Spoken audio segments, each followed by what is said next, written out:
Now let's go on to the ballistic pendulum problem. Okay, a ballistic pendulum is write this, ballistic pendulum. Ballistic pendulum. This was a tool, a device that they used to use to figure out how fast bullets were going. Because when you think about it, bullets go too fast to see. And before high-speed cameras were invented, how are you supposed to be able to figure out how fast a bullet was going? Because you now have to know how fast it's going to figure out how much energy it has. So super high-speed cameras were developed in World War II as part of the atomic bomb project. But before that, ballistic pendulums were the way that you figured out how fast bullets and projectiles were moving.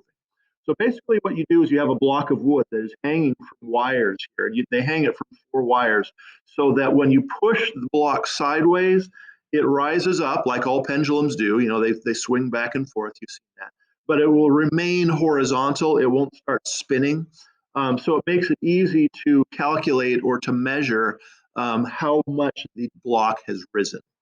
Okay, so today we are going to assume that we have an 11-gram bullet that's flying along here, 11 grams, and we're going to be figuring out how fast that bullet's going. But it's an 11-gram bullet. It's going to hit and stick into a block of wood that's 2,989 grams. And the reason I picked that weird number is because when you add those together, it comes out to be 3,000 grams, bullet plus block, which is 3 kilograms. So it keeps gives us a kind of a round number. And we're going to assume that when this bullet hits the block, it swings upward and it gains 24.2 centimeters. That's how high the block is lifted by the bullet running into it. Okay? And from this information, mass of the bullet, mass of the block, how far it rises, we can figure out how fast the bullet's going, which is kind of cool. All right, so the first thing to realize here is that while energy is going to be conserved, because energy is always conserved, kinetic energy is not going to be conserved. So the bullet's going to be flying along really fast, carrying some kinetic energy, and when it stops, it's not going to transfer all its kinetic energy to the block. This is not a perfectly elastic collision. This is actually an inelastic collision, which means that kinetic energy is not conserved. It's transformed into different types of energy.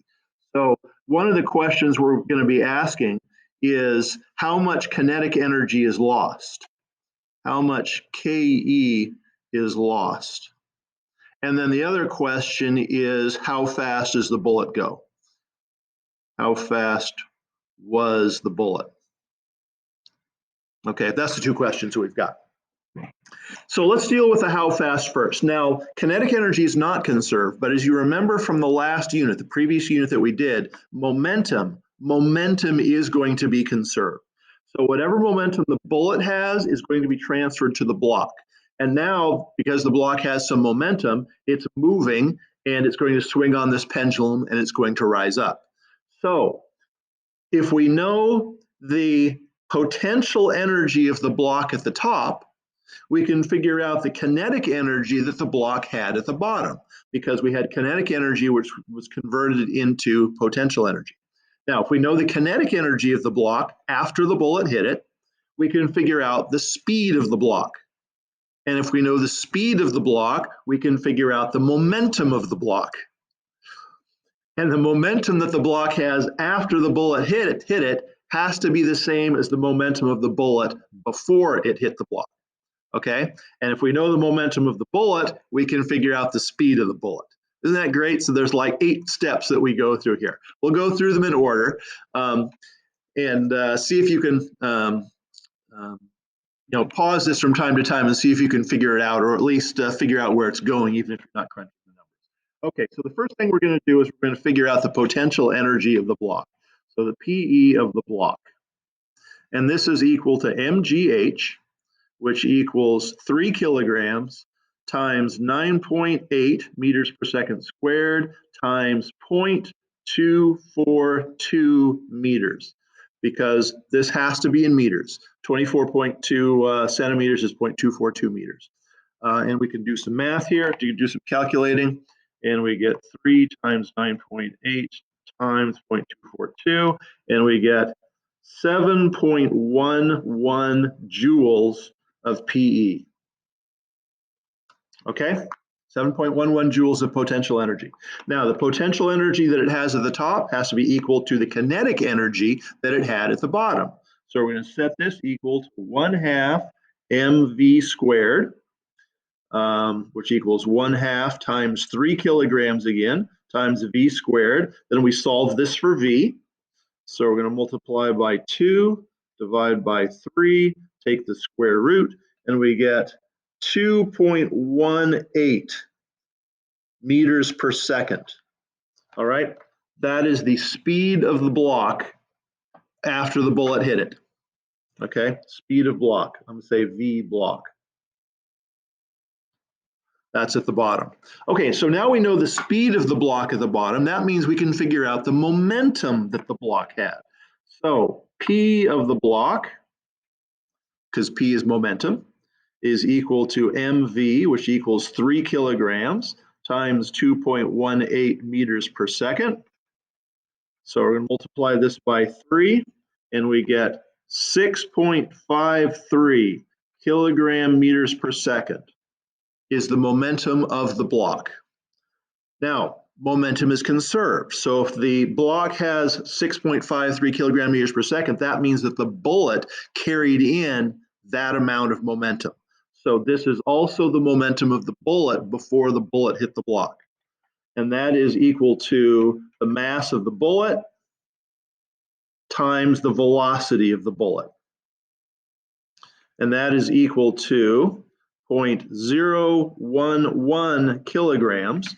That's the mass of the bullet times V.